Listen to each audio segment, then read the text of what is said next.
Assalamualaikum warahmatullahi wabarakatuh. Saya Wulandani dari kelas 733B07. Di sini saya akan menjelaskan tentang makalah analisa data berkala dengan metode Lasquare yang disusun oleh Rahmat Hidayat dan saya sendiri Wulandani.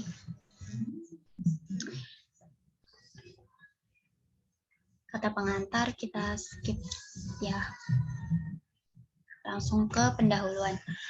Latar belakang, metode statistik merupakan bidang pengetahuan yang mengalami pertumbuhan pesat. Metodenya berkembang sejajar dengan penemuan-penemuan penting oleh para ahli matematis, guna menjawab persoalan-persoalan yang dianjurkan oleh para penyelidik ilmiah. Ilmu pengetahuan tersebut sudah meliputi segala metode guna mengumpulkan, mengolah, menyajikan, dan menganalisa data kuantitatif secara deskriptif. Croxton dan Cowden berpendapat bahwa metode statistik terlalu memberi gambaran yang teratur tentang suatu peristiwa. Karena itu, metode demikian dinamakan metode statistika deskriptif atau deskriptif statistik. Semakin sering kita mempelajari tentang statistika deskriptif, maka semakin banyak pula pertanyaan tentang apa itu statistika deskriptif dan yang terkandung di dalamnya, serta apa saja yang perlu diketahui dalam mempelajari statistik. Dalam kesempatan ini, makalah kami akan sedikit menjelaskan tentang salah satu pokok bahasan dalam mata kuliah statistika deskriptif, yaitu analisa deret berkala dengan metode Lasquare, kuadrat kecil. Tujuan penulisan makalah ini yaitu untuk mengkaji dan menganalisis data dengan menggunakan analisis deret berkala dengan metode Lasquare, serta dapat bermanfaat baik bagi penulis maupun bagi pembaca untuk meningkatkan pemahaman pada mata kuliah statistika deskriptif, khususnya pada pokok bahasan antara lain: 1. Pengertian deret berkala, 2. Penggolongan gerakan runtut waktu atau komponen deret berkala, 3. Pengertian transkuler, 4. Metode Lasquare, kuadrat kecil. Batasan masalah, penulisan makalah ini hanya dibatasi pada analisis deret berkala dengan metode Lasquare. Manfaat penulisan dapat memberi informasi mengenai teknis secara data dengan menggunakan analisis deret berkala dengan metode Lasquare. Metode penulisan yang digunakan adalah dengan pembahasan berdiskusi secara kelompok berdasarkan studi pustaka atau dari buku dan modul kuliah dan referensi dari buku tambahan dan internet.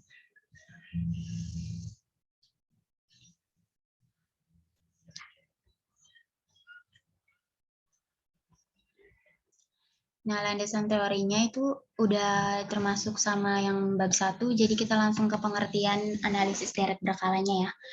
Data yang dikumpulkan dari waktu ke waktu. Pengertian analisis deret berkala adalah data yang dikumpulkan dari waktu ke waktu untuk menggambarkan perkembangan suatu kegiatan, perkembangan produksi, harga, hasil penjualan, jumlah penduduk, jumlah kecelakaan, jumlah kejahatan, dan sebagainya. Serangkaian nilai-nilai variabel yang disusun berdasarkan waktu, serangkaian data yang terdiri dari variabel YI yang merupakan serangkaian hasil observasi dan fungsi dari variabel XI yang merupakan variabel waktu yang bergerak secara seragam dan ke arah yang sama dari waktu yang lampau ke waktu yang mendatang. Deret berkala atau runtut waktu adalah serangkaian pengamatan terhadap peristiwa, kejadian, atau variabel yang diambil dari waktu ke waktu, dicatat secara teliti menurut urutan waktu terjadinya, kemudian disusun sebagai data statistik. Dari suatu runtut waktu akan dapat diketahui pola perkembangan suatu peristiwa, kejadian, atau variabel. Jika perkembangan suatu peristiwa mengikuti suatu pola yang teratur, maka berdasarkan pola perkembangan tersebut akan dapat diramalkan peristiwa yang bakal terjadi di masa akan datang. Jika nilai variabel atau besarnya gejala peristiwa dalam runtut waktu, serangkaian waktu diberi simbol Y1, Y2, dan seterusnya sampai YN. Dan waktu-waktu pencatatan nilai variabel peristiwa diberi simbol X1, X2, dan seterusnya sampai Xn. Maka runtut waktu dari penilaian variabel Y dapat ditunjukkan oleh persamaan Y sama dengan Fx, yaitu besarnya nilai variabel Y tergantung pada waktu terjadinya peristiwa itu. Komponen deret berkala ada 4, yaitu tren, yaitu gerakan yang berjangka panjang yang menunjukkan adanya kecenderungan menuju ke satu arah kenaikan dan penurunan secara keseluruhan dan bertahan dalam jangka waktu yang digunakan sebagai ukuran adalah 10 tahun ke atas. Yang kedua, variasi musim, yaitu ayunan sekitar tren yang bersifat musiman serta kurang lebih teratur. Yang ketiga, variasi siklus, yaitu ayunan tren yang berjangka lebih panjang dan agak lebih teratur. Berarti sedang. 4, variasi yang tidak tetap, irregular, yaitu gerakan yang tidak teratur sama sekali. Sama. Gerakan variasi tren jangka panjang atau long-term movements or scalar trend, yaitu suatu gerakan yang menunjukkan arah perkembangan secara umum, kecenderungan menaik atau menurun dan bertahan dalam jangka waktu yang digunakan sebagai ukuran adalah 10 tahun ke atas. Kalau gerakan variasi siklis atau cyclical movements or variation adalah gerakan atau variasi jangka panjang di sekitar garis tren. Yang ketiga, gerakan atau variasi musim atau seasonal movements or variation adalah gerakan yang berayun naik turun secara periodik di sekitar garis tren dan memiliki waktu gerak yang kurang dari 1 tahun, dapat dalam kuartal, minggu, atau hari. Gerakan variasi yang tidak teratur, irregular or random movements, yaitu gerakan atau variasi yang sporadis sifatnya. Faktor yang dominan dalam gerakan ini adalah faktor-faktor yang bersifat kebetulan, misalnya perang, pemogokan, bencana alam, dan lain-lain. Saya akan menunjukkan sedikit gambarnya ya. Ini gerak tren jangka panjang. Yang ini gerak variasi siklis C. Yang ini jangka panjang, turun sama naik. Yang ini siklis C. Yang ketiga gerak musim yang ini naik. Terus yang variasi acak, ini ada kayak garis kayak gini. Ciri-ciri tren sekuler.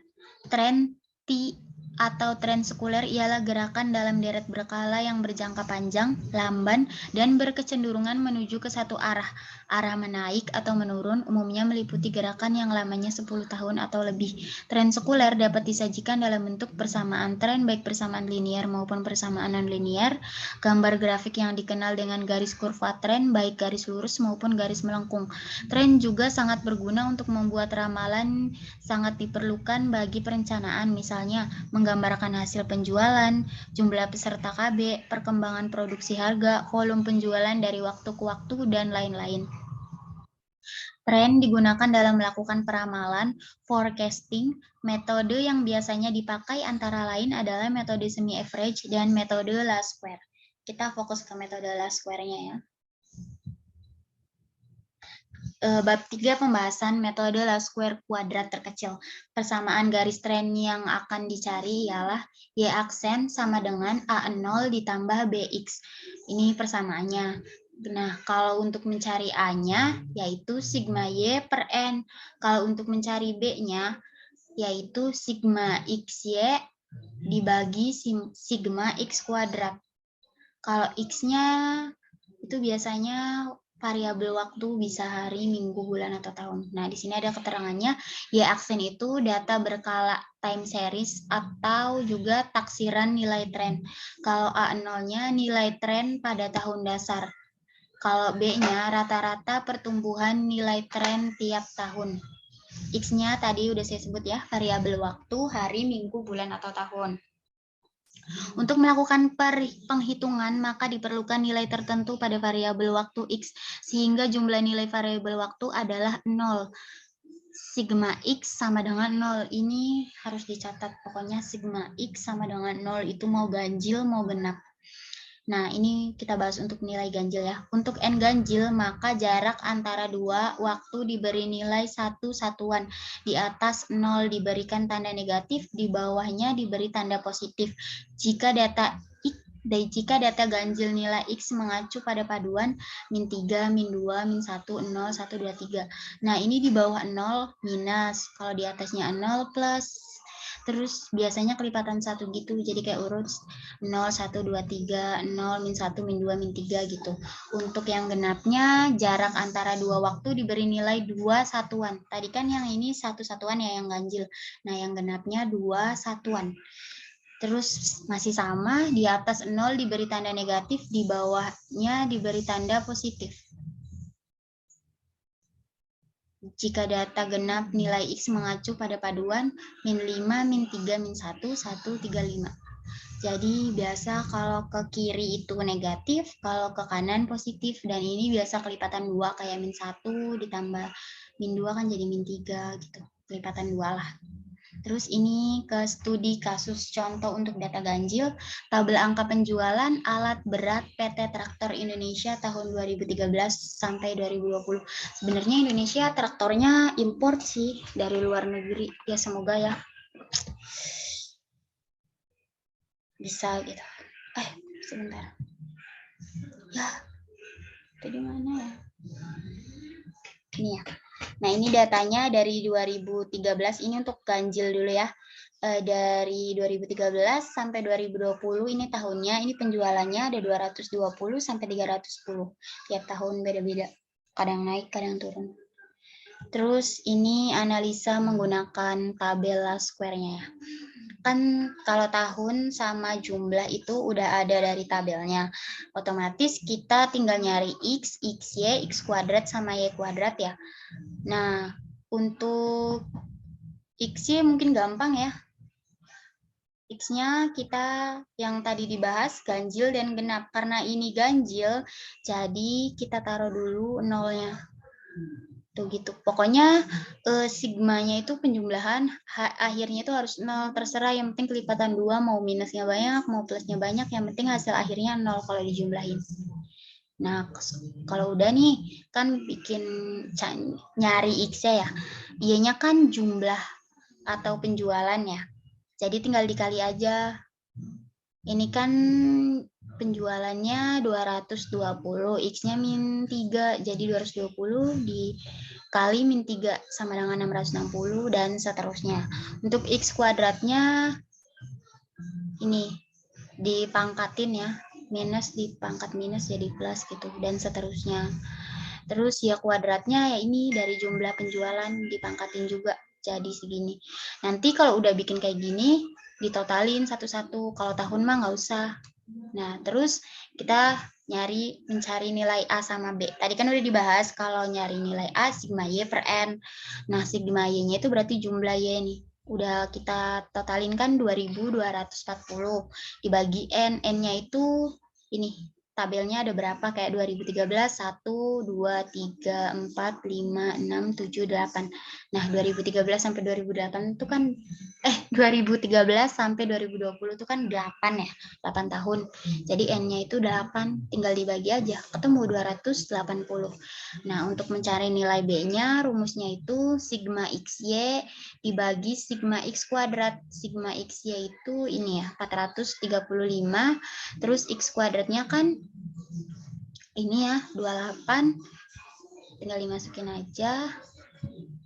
Hasilnya 15,5, ini dibulatkan ya, biar mudah. Terus mencari nilai Y. Setelah mengetahui nilai variabel A dan B, maka persamaan trennya adalah dapat diketahui, yaitu ini ada not ya, untuk tahun 2021 X adalah 5. Ini masih bilangan ganjil ya, jadi kita masukin dulu persamaannya, Y aksen sama dengan A0 ditambah BX. Tadi kita A-nya udah nyari, yaitu hasilnya 280, dan B-nya 15,5 dibulatkan, X-nya kita lihat di not. Untuk tahun 2021, X-nya adalah 5. Berarti kita masukin 5. Nah, tinggal dihitung. Hasil akhirnya 357,5. Jadi, hasil ramalan untuk penjualan pada tahun 2021 adalah sebesar 357,5 buah. Ini untuk yang data genap. Sebenarnya sama ya, beda di X aja. Buat rumus persamaan juga sama. Kalau X-nya nih beda. Yang penting hasil akhirnya itu 0. Jadi kita, ini datanya juga aku ambilnya sama ya dari yang ganjil. Tuh, sama. Nah, ini juga pasti kan untuk yang 2021 belum ada di tabel, jadi pasti di soalnya itu dikasih notnya adalah 11 gitu. Jadi X-nya tinggal dimasukin aja 11. Jadi hasil ramalan untuk penjualan pada tahun 2021 pada data ganjil adalah 450,5 buah. Nah, penutupnya, kesimpulan. Statistika memberikan alat analisis data bagi berbagai bidang ilmu. Kegunaannya bermacam-macam, mempelajari keragaman akibat pengukuran, mengendalikan proses, merumuskan informasi dari data, dan membantu pengambilan keputusan berdasarkan data. Statistika karena sifatnya yang objektif seringkali merupakan satu-satunya alat yang bisa diandalkan untuk keperluan-keperluan. Statistika juga menunjang adanya peramalan sejumlah data dari berbagai tren agar dapat memprediksi hasil yang akan keluar pada tahun-tahun berikutnya. Berdasarkan tahun dasar yang sudah terdapat dalam data, dengan metode Laskwer ini dapat membantu dan mencegah adanya human error dalam pengisian data. Dalam metode Laskwer ini membuat data akan semakin akurat, lebih teliti, dan juga mempersingkat waktu untuk menghitung waktu tren yang sudah ditentukan. Untuk saran pada metode yang telah kami pelajari ini, kami memberikan saran berupa dalam mengerjakan statistika menggunakan metode Laskwer untuk dengan data berkala agar lebih berhati-hati dan menjaga ketelitian dalam mengisi data yang diperlukan sehingga dapat menggunakan cara tertentu yaitu dengan menggunakan Microsoft Excel atau SPS. Melalui ini, upayakan rumus-rumus yang kalian taruh sesuai sehingga apa yang keluar sesuai dengan apa yang ada di dalam data. Sebelumnya saya minta maaf ya karena agak berisik di sini. Saya akan menjelaskan metode Laskwer menggunakan Microsoft Excel. Oke, ini kan tabelnya ada dari makalah sebelumnya ya. Ada tahun, jumlah sama dengan penjualan, ada X. X-nya kita data ganjil, jadi kelipatan 1 dan sigma X-nya itu harus 0. Jadi kayak terserah mau 1, 2, 3, 4 dan seterusnya atau min 1. Jadi biar lebih mudah kita patokan aja 0. Jadi kalau dijumlahin itu 0. Nah, untuk tabelnya itu ada tahun, jumlah, X, XY, X kuadrat sama Y kuadrat. Nah, cara mengisinya ya, karena kan ini cuma perkalian sama pembagian aja ya, sama tambah. Jadi ya simbolnya masih simbol dasar seperti kali bintang, bagi garis miring, tambah plus, mengurangi juga minus. Jadi mudah sekali ya harusnya. Mari kita coba aja. Ini kan X dikali Y, X-nya kan ini kan. Kita sebelumnya sama dengan dulu, terus kita ambil X dikali itu bintang ya. Terus kita klik Y-nya, enter. Nah, muncul kan segini. Nah, ini tuh gampang sekali ya. Kalau mau nggak usah satu-satu, kalau mau dilanjutin tinggal kita tarik aja sampai muncul angka plus hitam kayak gini. Terus kita tarik sampai sini. Nah, udah ketemu. Untuk jumlahnya kita tinggal sama dengan sum dalam kurung. Maaf, ini tutup kurung ya. Dalam kurung kita tarik aja ininya tabelnya ke bawah. Terus tutup kurung jangan lupa, terus enter. Udah muncul. Ini juga sama, X kuadrat berarti sama dengan ini. Kuadrat itu kayak ini ya, nih ini kuadrat. Jadi pangkat, nih simbol pangkat, maaf. Kalau pangkat 2 ya kita tulis aja seperti ini, terus 2. Terus enter. Jadi kalau pangkat 3, 2-nya diganti 3 aja ya. Seperti biasa kita ke bawahin.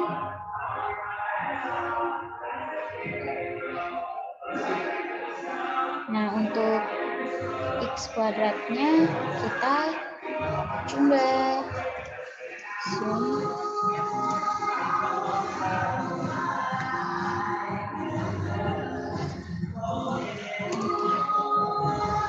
Y kuadrat seperti biasa ya.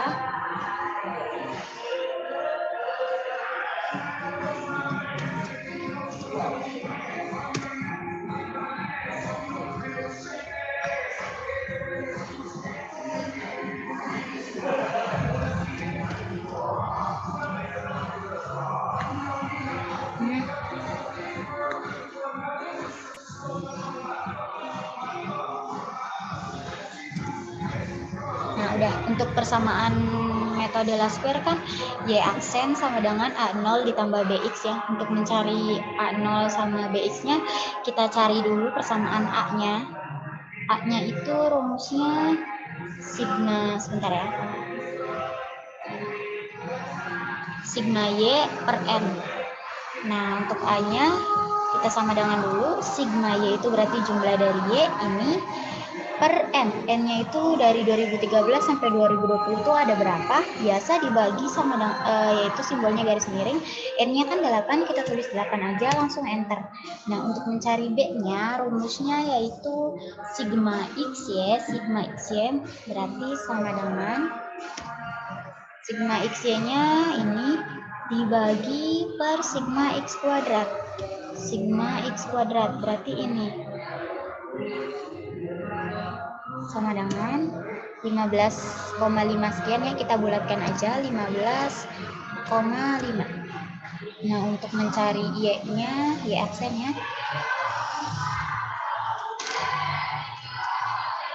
kan A0, A-nya kan ini berarti sama dengan A ditambah sama dengan lagi ditambah BX, B-nya ini maaf, kok nggak bisa ya.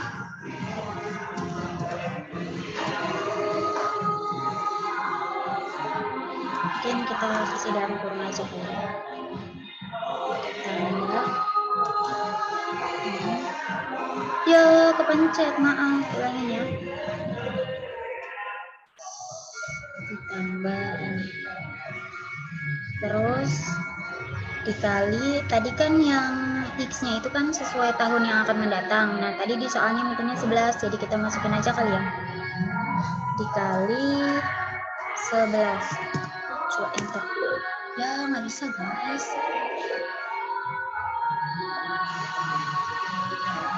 Oh, belum kurung guys.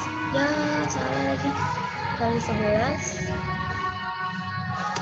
Tuh, ketemu 450,5. Tadi maaf ya, saya belum tutup kurung, jadi nggak bisa. Kita ulang lagi aja ya, sama dengan tadi kan A-nya kan ini ditambah B-nya ini kita bulatkan dikali tadi periode yang angka datangnya itu 11, jadi kita tulis 11, nah baru enter.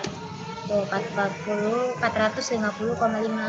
Jadi yang data genap juga sama ya, nanti tinggal dibeda di X aja, mungkin nanti kan hasil X kuadratnya juga beda ya. Jadi selamat mencoba untuk data genapnya ya. Sekian presentasi dari saya, kurang lebihnya mohon maaf. Wassalamualaikum warahmatullahi wabarakatuh.